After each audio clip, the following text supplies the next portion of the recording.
Hello students, आज हम लोग पढ़ने वाले हैं बिहार बोर्ड 12 के इंग्लिश लिटरेचर के पोएम नंबर 8 को, and that is fire him by Keki N Daruwalla. और मुझे पूरी उम्मीद है कि आपने हमारे लिटरेचर सेक्शन में पिछले जो 7 पोएम्स जो मैंने पढ़ाए हैं उसको ईमानदारी से किया होगा। आप ग्रामर सेक्शन को बहुत अच्छे से पढ़ रहे होंगे और काइंडली जो test series time upon time हो रहे हैं उसमें पार्टिसिपेट जरूर करिए, क्योंकि पता ये जरूर होना चाहिए हर पढ़ने वाले स्टूडेंट को कि भैया हमारी जो पढ़ाई है, हमारी जो तैयारी है वो कहां तक पूरी हुई है। राइट। तो आज हम लोग जिस कविता को लेकर आए हैं वो कविता एक तो बहुत इंपॉर्टेंट है, पहली चीज। दूसरी चीज ये है कि इस कविता के बहुत डीप और बहुत गहरे मतलब हैं। इस कविता में आपको रिग्रेट देखने को मिलेगा, उस रिग्रेट से ओवरकम कैसे करें ये रास्ता आपको देखने को मिलेगा। तो ये एक अच्छा खासा पैकेज है बाय केकीएन दारूवाला। इन्हें साहित्य अकादमी पुरस्कार से भी नवाजा गया है। हम लोग पहले जैसा हमेशा से पढ़ते आ रहे हैं शुरू से, मैं आपको हमेशा जो चीज पुरानी बातें कहता हूं उस चीज को फिर से एक बार रिसाइट कर रहा हूं कि भैया सिर्फ लाइन हम लोग नहीं पढ़ेंगे, सिर्फ क्वेश्चन आंसर की हड़बड़ी नहीं होगी। हम लोग पूरे कविता को थॉरली समझेंगे कि कविता आखिर कहना क्या चाहती है। बिटवीन टू लाइंस जो इमोशन है, जो डिवाइसेस हैं, वो कविता के बाद में बताऊंगा। लेकिन सबसे पहले मैं आपको यह समझाऊं कि इस फायर हिम का मतलब क्या है। देखिए, फायर का मतलब तो आपको बहुत अच्छे से पता है कि भाई फायर का मतलब होता है आग, विच बर्न्स, राइट। और हिम का मतलब क्या होता है, तो सबसे पहले इसको बोलना सीखिए। ये है हिम। क्या है? इसमें न का प्रोनाउंसिएशन नहीं करते, प्रोनाउंसिएशन में इसको हिम कहते हैं, फायर हिम। और हिम का मतलब होता है भजन। अब ये भजन क्या है भाई? तो भजन आपको बहुत अच्छे से पता है, चूंकि जो भी बिहार में रहने वाले लोग हैं, जो भी इंडिया में रहने वाले लोग हैं, you are very familiar with this term bhajan in Hindi, but in English it is new to you. तो मैं आपको समझाऊं। देखिए, जब कभी ईश्वर को कोई कविता समर्पित की जाती है जिसमें उनके द्वारा किए गए कार्यों को सराहा जाता है, उन्होंने जो दिया है आप उसका एहसान जताते हैं, आप धन्यवाद करते हैं, तो उसको हम लोग हिम कहते हैं। तो जब राइटर ने यहां पे पोयम का नेम लिखा है फायर हिम, मतलब आग का भजन, तो आप इस चीज को समझ सकते हैं भाई भजन किसका होता है।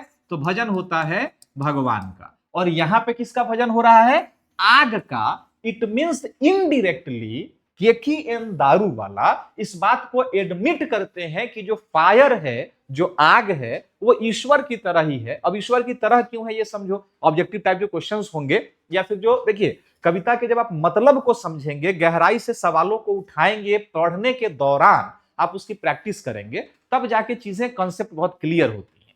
तो आग को इसमें भगवान से क्यों कंपेयर किया गया? इसलिए कंपेयर किया गया कि भगवान क्या करते हैं, आपके भीतर के दुख, शोक, भय, आपने जो पाप किए, जो कुकृत्य किए, वो ईश्वर क्या करता है? उसको जला देता है, उसको राख करता है। और आग भी लिटरली वही काम करता है। इसलिए केकीएन दारूवाला ने इनडायरेक्टली इस कविता में आग को भगवान की उपाधि दी है।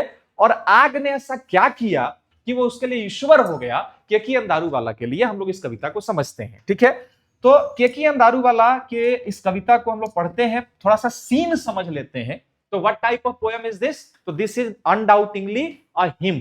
कविता का कौन सा ये टाइप है? ये कविता का हिम है। हमने ओड पढ़ा है, हमने बैलड देखा, हमने सोनेट देखा, अभी हम लोगों को हिम पढ़ना है।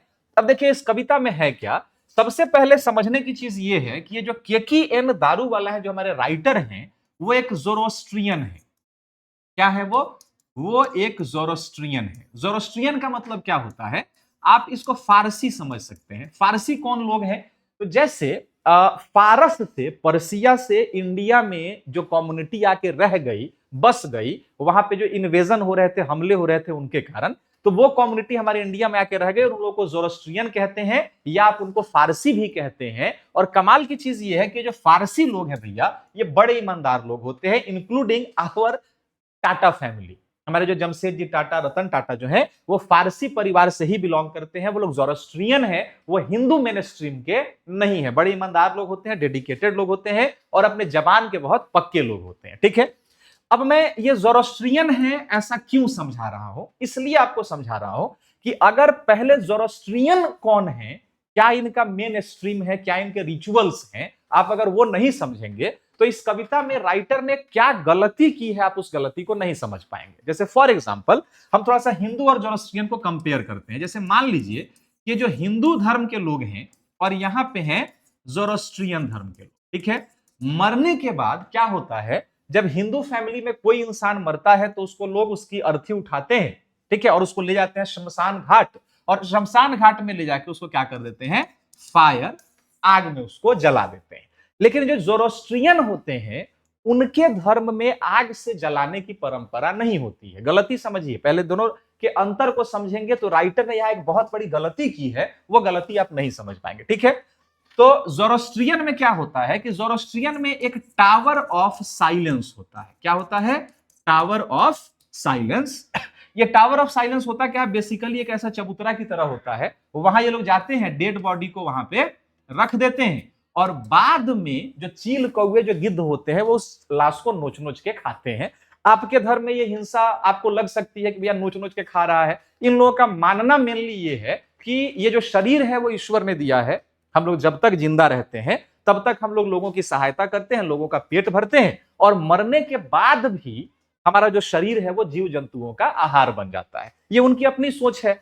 अब आपको जिस तरह ये क्रूएल लग रहा है, एक ज़ोरोस्ट्रियन को, एक लाश को आग लगा देना, उसको वो क्रूएल लग रहा होगा, क्योंकि सबकी अपनी अपनी मान्यताएं हैं, सबको सबकी मान्यता का सम्मान करना चाहिए। किसी के रीति रिवाज धर्म पे हम लोगों को प्रश्न चिन्ह उठाने का कोई अधिकार नहीं है। तो आप ये दोनों के अंतर को समझ रहे हैं। हिंदू में लास्ट में डेथ के साथ के बाद क्या होता है, ज़ोरोस्ट्रियन में क्या होता है, ये चीज तो आपने समझ लिया। अब इस कविता में देखो कि होता क्या है। इस कविता में होता यह है कि केकीएन दारूवाला तब बहुत छोटे थे, अभी छोटे बच्चे हैं, और वो अपने पापा के साथ कहीं घूमने जा रहे हैं। सुबह का समय है, ठीक है, या फिर मतलब अभी सूरज की रोशनी वहां पे पूरी तरह से है नहीं, शाम का समय है, राइट, शाम का समय है। और जब वो घाट से होके गुजर रहे हैं तो जो नदी का किनारा है, नदी के किनारे पे एक शमशान घाट है, और वो जो शमशान घाट है वो किसका है, वो हिंदू लोगों का शमशान घाट है। अब पापा ने कहा कि बेटा उस डेड बॉडी को देखो, वो जो आग की लपटें उठ रही हैं उसको देखो। ये हिंदू लोगों का रिवाज है कि वो लोग मरने के बाद शरीर में आग लगा देते हैं। अब चूंकि बच्चे ने आज के पहले तो कोई अंतिम संस्कार देखा नहीं था, केकीएन दारूवाला की बात हो रही है, उसने तो ज़ोरोस्ट्रियन है तो उसने तो एक तो मौत ज्यादा नहीं देखा होगा, देखा भी होगा तो अपने धर्म के लोगों को टावर ऑफ साइलेंस में जाते हुए देखा होगा। तो अब ये जो केकीएन दारूवाला है वो कहते हैं कि भैया बड़े क्रूर लोग हैं, आग को वो खराब मानते हैं। वो कहते हैं कि भैया बताओ इस आग का उस बेचारे सोए हुए इंसान ने क्या बिगाड़ा है, छोटे से बच्चे हैं, बालपन है, जिज्ञासा है, उस आग ने ऐसा क्या बिगाड़ा है इस आदमी ने कि आग उसको जलाते जा रहा है, राख कर रहा है, उसको ढेर कर रहा है। और डेड बॉडी का जो ऐसे हाथ था तो उसका पूरा बाह जल नहीं पाया था, जहां तक चिता की लपटें पहुंची वहां तक का लाश जला, और जो बाह बाकी रह गया था वो अधूरा अधजला से ऐसे झूल रहा था। ठीक है, बच्चे को उसके पापा ने बताया कि देखो fire at time forget its dead, मतलब आग मरने के बाद मरने वाले को भूल जाता है, वो ईश्वर का रूप है, वो अपने काम में ईमानदार होता है, कौन उसके भीतर गया उसमें डिफरेंशिएट आग नहीं करता है। बच्चे को यह बात याद रह गई। जब ये बच्चा बड़ा हुआ, केकीएन दारूवाला बड़े हुए, तो इनका एक बड़ा बेटा हुआ, और बड़े बेटे को इन्होंने गलती से क्या किया कि आग के हवाले कर दिया। अब सवाल ये उठता है कि अगर मैंने ज़ोरोस्ट्रियन ये बात नहीं बताई होती तो आपको तो लगता कि मरने के बाद आग के हवाले कर दिया, क्या पाप किया। अब आप समझ रहे हैं कि केकीएन दारूवाला ने अपने बच्चे के साथ क्या अपराध किया। उनको अपने बच्चे को टावर ऑफ साइलेंस में ले जाना था, वो टावर ऑफ साइलेंस में ले नहीं जा पाए, और उन्होंने अपने बच्चे को आग के हवाले कर दिया, राइट। अब सवाल ये उठता है कि उन्होंने इस पाप से मुक्ति कैसे पाई, इसमें फायर, आग की क्या भूमिका रही। ये सारे चीजों को हम लोग इस कविता के भीतर देखेंगे। सीन की शुरुआत कहां से होती है कि भैया केकीएन दारूवाला अभी छोटे हैं, पापा के साथ वो टहलने जा रहे हैं, और वहां पे वो देखते हैं हिंदू लोगों का शमशान घाट, और वहां पे एक लाश जल रही है। कविता की शुरुआत वहीं से होती है। ओके, तो हम लोग पहले स्टेंजा को समझते हैं कि पहले स्टेंजा में आखिर राइटर क्या कहते हैं। देखेंगे ध्यान से, बहुत माइंडेडली इस कविता को पढ़ेंगे। देखिए, द बर्निंग घाट इरप्टेड फास्फोरसेंस, जलते हुए घाट से फास्फोरस की गंध आ रही थी। फास्फोरस की गंध कैसे आ रही थी, जैसे जलने के बाद जो ये हड्डियां होती हैं, ये जो हड्डियां होती है ना, तो हड्डियां क्रैक करती हैं, और हड्डी के भीतर फास्फोरस भरा हुआ होता है, आपको पता है। अब जब फास्फोरस की गंध निकलती है तो एक बड़ी तेज बदबू आती है। राइटर वही कह रहे हैं कि जलते हुए घाट से फास्फोरस की बदबू आ रही थी, and wandering ghost light frightened passer by, और घोस्ट लाइट मतलब जो चिता जो जल रही थी, जो आग की लपटें उठ रही थी, वो बगल से गुजर रहे लोगों को डरा रही थी। लोगों को नहीं डरा रही थी, क्योंकि केकीएन दारू वाला खुद ही उस समय छोटे बच्चे हैं, तो वो डर जाते हैं और वो कहते क्या है कि द बर्निंग घाट इरप्टेड फास्फोरेसेंस, जलते हुए घाट से फास्फोरस की गंध आ रही थी, and wandering ghost light, ghost light किसको कह रहे हैं, चिता की जो लपटें उठ रही हैं उसको घोस्ट लाइट कहते हैं, फ्राइटेंड पासर बाई, गुजर रहे लोगों को डरा देती है, as moonlight scuttled among the bones, जब चांद की रोशनी, ये जो चांद है, चांद की रोशनी जब हड्डियों पे पड़ती है और उसकी जो परछाइयां बनती हैं, उन परछाइयों को देख के डर लग रहा था। छोटा बच्चा है, मान लीजिए लाश जल रहा है, शाम का समय, ऊपर से चांद की रोशनी पड़ेगी हड्डी पर, तो इसकी परछाई तो उधर बनेगी ना, कंकाल का तस्वीर देख के बच्चा तो डर जाता है, ठीक है। Once strolling at dawn past river bank and Ghat, we saw ember losing their cruel redness। यहाँ घाट का मतलब क्या है, श्मशान घाट है। ये जो श्मशान घाट है, ध्यान देंगे ये शमशान नहीं होता, आधा श होता है पहले, श्मशान, ठीक है। And once strolling down past river bank Ghat, we saw embers losing their cruel redness। तो एक बार, मतलब उसका घटना वो कहते हैं कि एक बार घाट से, शमशान घाट से गुजरते समय हमने देखा आग की जो लपटें थी, जो लपटें उठ रही थी, उनके क्रूरता को हमने देखा। To the grey ash that swallows all, उस ग्रे, उस भूरे भूरे राख को मैंने देखा, जो राख सबको निगलता चला जा रहा था। मतलब हाथ है, हाथ में अगर आग लगी है तो राख बन के ये नीचे गिर जाएगा। मैंने उस दिन आग के क्रूरता को देखा। आग को यहाँ पे बच्चा क्रूर कह रहा है, क्योंकि वो छोटा बच्चा है, उसको पता ही नहीं है कि अगर आग में नहीं जलाया जाएगा तो चारों तरफ लाशें होंगी, बदबू होगा, कीड़े होंगे, महामारी फैल जाएगी। ये सारा लॉजिक तो उस बच्चे को नहीं पता। तो बच्चा कहता कि ये आग बड़ा क्रूर है। मैंने आग के क्रूरता को उस दिन देखा। वो आग की लपटें उस बेचारे आदमी को जो लेटा हुआ था चिता पर, उसको निगलता जा रहा था और सबको राख के ढेर में बदलता चला जा रहा था। यहां तक चीजें क्लियर है। देखिए, आप भूलिए, आप पहले भूलिए कि आप ऑनलाइन क्लास में पढ़ रहे हैं। आप ये समझिए कि आप बिल्कुल पर्सनल होम ट्यूशन पढ़ रहे हैं, 1-to-1 इंटरेक्शन हम लोग कर रहे हैं। मैं जो बोल रहा हूं उसको बहुत बारीकी से समझिए। आपको कोई अगर क्वेश्चन आ रहा है तो काइंडली आप कमेंट सेक्शन में लिख दीजिए, हम लोग रिप्लाई निश्चित रूप से करते हैं, ठीक है। कभी अगर गलती हो जाए तो आपको काइंडली माफ करिए, थोड़ा सा बल्क में कभी कभी मैसेज आ जाता है, आप दोबारा क्वेश्चन को रिपीट करिए, जो टीम है या मैं अपने तरफ से पर्सनली रिप्लाई जरूर करूंगा, ओके। हाफ कुक्ड लिम्स, ध्यान देंगे, आधा जला हुआ बांह, four witness of the Fyers debauchery, वो जो आधा जला हुआ बांह था, वो जो शरीर जल रहा था, झुलस रहा था, वो आग की क्रूरता का जीता जागता गवाह था। तब आग ने क्रूरता दिखाई है, आग उस समय क्रूर काम कर रहा है, इस बात की गवाह है वो जला हुआ शरीर, वो राख होता हुआ, भस्म होता हुआ वो शरीर, ठीक है। माई फादर सेड, मेरे पापा ने मुझसे कहा, you see those half burned fingers and bone stubs, मेरे पापा ने कहा कि बेटा वो आधा जला हुआ हाथ, वो उंगलियां दिखाई दे रही हैं। अब बच्चा देखना नहीं चाहता था उस दिशा में। बच्चा कोई भी शमशान की तरफ देखना चाहेगा? Obviously not. बाप उसको दिखाता है, बोलता बेटा बेटा बेटा वो देखो। लड़का सोचता है बाप है, ससुरा कि तू पाप है, ठीक है। लाश वहां जल रहा है तो बच्चे को दिखाने की क्या आवश्यकता है। ये कहते हैं यू सी दो half burned fingers and bone stump, बेटा तुम्हें वो आधा जला हुआ बांह शरीर दिखाई दे रहा है। The fire at time forget its dead, आग मरने वाले को भूल जाता है। It means the fire has no prejudice, the fire has no prejudice, आग के भीतर पहले से कोई मनोस्थिति, कोई मन में भावना नहीं होती है। अमीर जाए, गरीब जाए, गोरा जाए, काला जाए, जो जाएगा आग उसको जला के राख कर देगा। आग में जिसको डालेंगे, आग किसी को नहीं पहचानता, वो ईश्वर का रूप होता है, राइट। तो the fire at time forget its dead, आग जलने के बाद मरने वाले को भूल जाता है।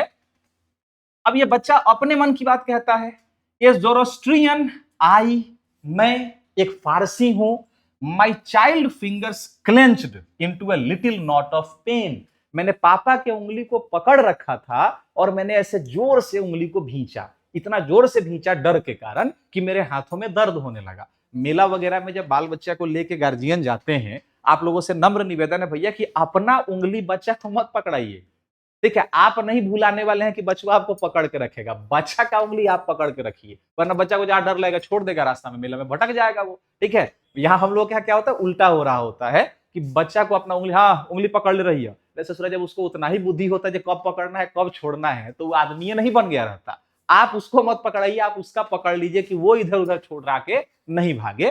तो खैर मैंने पापा की उंगली को पकड़ रखा था, मैंने उसको जोर से ऐसे भींचा, इतना जोर से उंगली को ऐसे पकड़ा कि मेरे हाथों में दर्द होने लगा डर के कारण। हियर ही वॉज स्केयर्ड, यहां पे उनका डर दिखा रहा है, वो इतने डरे हुए थे कि उंगली को भींच लिया। I swore to save fire from the scene of forgetfulness. Scene का मतलब होता है बाबू पाप। देखिए मैंने कसम खाया कि आग की तरह मैं नहीं करूंगा। आग ने अपना काम अभी अधूरा छोड़ा है, आधा जला हुआ बाह छोड़ दिया था। मैंने कसम खाया कि मैं जिस काम के लिए बना हूं, मैं जो काम करूंगा, मैं उस काम को जीवन में पूरा करूंगा, मैं काम को आधा अधूरा नहीं छोड़ूंगा। तो ये यहां तक का उनका बचपन का सीन था, घाट पर का दृश्य है, ये चीजों तो क्लियर हो गई। अब आगे कहता है इट नेवर फॉरगॉट, मैं उस बात को कभी नहीं भूला। मतलब मैंने जो कसम उस दिन खाया था कि भैया मैं काम को आधा अधूरा नहीं छोड़ूंगा, वो बात मैं कभी नहीं भूला। अब यहां पे केकी अंदारू वाला बड़े हो गए हैं, केकी अंदारू वाला बड़े हो गए, ठीक है। उनका एक बेटा भी हो गया, 2-3 बेटे हुए होंगे उनके, ठीक है, क्योंकि वो कहते हैं कि बड़ा बेटा को, इसका मतलब छोटा बेटा भी रहा होगा। देखिए इनसे एक गलती से पाप हो जाता है बड़े होने के बाद। पाप क्या होता है ये देखेंगे। And 20 years since as I consigned my firstborn to the flame, consigned का मतलब होता है हवाले करना, हवाले करना, to my first born to the flame, ठीक है। आज से 20 साल पहले मेरे से एक पाप हो गया। मतलब वो घटना, बचपन वाली घटना जो यहां तक थी वो खत्म हो गई। अब केकियन दारू वाला बड़े हो गए, अब उनका एक बेटा भी हो गया और उनके बेटे को मरे हुए 20 साल हो गए। वो कहते हैं कि देखो मेरे हाथों एक पाप हो गया, आज से 20 साल पहले मैंने अपने बड़े बेटे को आग के हवाले कर दिया। मतलब वो मर गया तो मैंने उसको आग लगा दिया। अब आप यहां समझ रहे हैं कि इनसे क्या पाप हुआ। इसलिए मैंने जोरोस्ट्रियन वाली बात पहले बताई थी। पाप यहां पे उनसे ये हुआ कि इनको अपने बच्चे को मरने के बाद कहां लेके जाना था। कमेंट सेक्शन में लिख के बताइए कि where did Keki N Daruwalla had to take the corpse of his son. अपने बच्चे को कहां लेके जाना था, आप ये कमेंट सेक्शन में लिख के बताइए, मैं इसका रिप्लाई नहीं करूंगा। क्या पाप हो गया ये अब आप समझ रहे हैं। मैंने अपने बच्चे को आग के हवाले कर दिया। The nearest tower of silence was 1000 miles, ठीक है। और मैंने जो ये पाप किया आग के लपटों में फेंक के, ये मैंने शौक से नहीं किया, ये मजबूरी में किया, क्योंकि जो नजदीकी टावर ऑफ साइलेंस था वो 1000 miles, अप्रोक्सीमेटली 3000 किलोमीटर्स। देखिए मैं कोई मैथमेटिक्स का टीचर नहीं हूं, एग्जैक्ट आंकड़ा नहीं बता रहा, लगभग लगभग अब आप कमेंट में लिखेंगे 2.75 1000 किलोमीटर, 2.788 किलोमीटर, ऐसा नहीं है, अप्रोक्सीमेटली। तो जो नजदीकी टावर ऑफ साइलेंस था वो लगभग 1000 मील की दूरी पर था। अब उतना साल पहले जब कोई मीन्स ऑफ ट्रांसपोर्टेशन उतना फास्ट नहीं था, तो क्या किसी के मरने के बाद 1000 मील लेके जाना संभव था? नहीं था। तो मैंने अपने बच्चे को मजबूरी में आग के हवाले कर दिया, राइट। ये पाप मैंने किया। बट यहां सोचने की चीज ये है, राइटर इस कविता के माध्यम से यह समझाना चाहते हैं कि देखो जो चीजें आप शौक के लिए करते हैं, जो चीजें आप अपने प्लेजर के लिए करते हैं, लालच के लिए करते हैं, वो पाप है। अगर सर्वाइवल के लिए कर रहे हैं, मजबूरी में कर रहे हैं, वही कर इकलौता ऑप्शन है आपके पास, तो वो पाप नहीं होता। आप इसको ऐसे समय, आप एक छोटा सा मैं आपको एग्जांपल देता हूं, आपको पता है एग्जांपल में रिलेट जरूर करता हूं। देखिए गोली मारना ये पाप नहीं है, ये क्राइम नहीं है।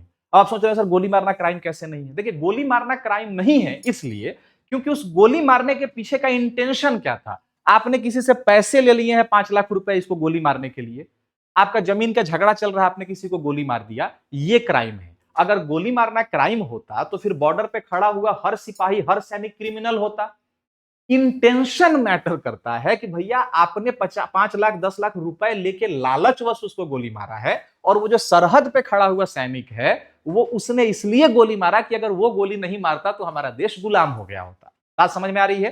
तो इंटेंशन काउंट होता है। राइटर कहते हैं कि देखो मैंने ये पाप किया, मैं इस पाप का भागीदार हूं, 20 साल से मैं उस पाप में झुलस रहा हूं कि मैंने अपने बच्चे को क्यों आग के हवाले कर दिया। पता नहीं मेरे बच्चे की आत्मा को शांति मिली होगी कि नहीं मिली होगी, पता नहीं मेरा बच्चा स्वर्ग जाएगा, मोक्ष में जाएगा कि नहीं जाएगा। मैं 20 साल से इस पाप के बोध में झुलस रहा हूं, राइट।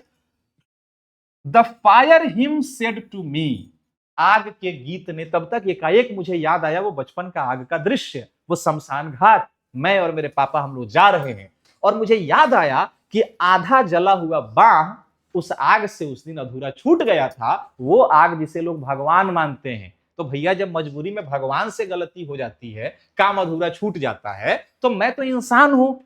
अगर लोग उसको भगवान मानते हैं तो मेरी गलतियां को भी भगवान माफ कर सकते हैं, क्योंकि मैंने जो भी किया वो इंटेंशनली नहीं किया, शौक से नहीं किया। मैंने जो किया वो मैंने मजबूरी में किया। The fire hymn said to me, आग के उस भजन उस गीत ने मुझसे कहा, यू स्टैंड फॉर गिवन, सुनो अपने आप को माफ करो।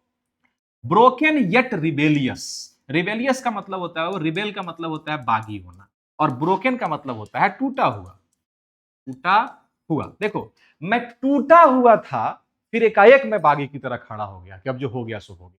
टूटा हुआ था क्यों? क्योंकि एक पाप मैंने किया था बच्चे को आग के हवाले करके। एकाएक मैं रिबेलियस की तरह खड़ा हुआ। I swore this time to save it from the scene of forgiving, मैं फिर से उठ खड़ा हुआ, मेरे भीतर का जो पाप था वो जल गया, जो अफसोस था, जो अपराध था वो खत्म हुआ, और मैंने कसम खाया कि जो गलती गलती से हो गई उसके लिए मैं अफसोस करने रोने नहीं बैठूंगा। बात समझ में आ रही है? इट मीन्स आग ने यहां पे फिर एक भगवान का काम किया। जैसे ही उसके मन में जो 20 साल से 20 ईयर्स से जो पाप उसके भीतर था, आग के एक भजन ने वो याद आया और उनके भीतर के पाप को जला के राख कर दिया। It means here again the fire work as the god. बात समझ में आ रही है? तो ये टोटल पोयम है। अभी थोड़ा सा इत्मीनान रखेंगे। अभी हम लोग इसके कुछ डिवाइसेस देखते हैं, राइट? क्योंकि कविता बिना डिवाइसेस के पढ़ना बिल्कुल ऐसा ही है कि आप कागज के फूल को सूंघ के खुशबू लेने की कोशिश कर रहे हैं। असली जो सुगंध है, जो कविता का जो असली मतलब एसेंस है, वो यहीं पे है। देखिए, सबसे पहले हम लोग को मिलता है पर्सोनिफिकेशन। पर्सोनिफिकेशन कैसे मिलता है? आपको महसूस हो रहा होगा कि इस कविता में फायर को एक ह्यूमन लिविंग बीइंग की तरह रिप्रेजेंट करा गया है। जैसे आग ने ये कहा, आग ने वो कहा, आग ने ये कर दिया, वो कर दिया। ठीक है, तो fire is given human qualities in this poem, so we find personification, right? Second, symbolism. Symbolism फिर से बता रहा हूं आपको। सिंबॉल मतलब एक वर्ड के माध्यम से राइटर कुछ और भी समझाने की कोशिश कर रहे होते हैं। तो here fire symbolises purification, destruction, devastation, creation. ठीक है।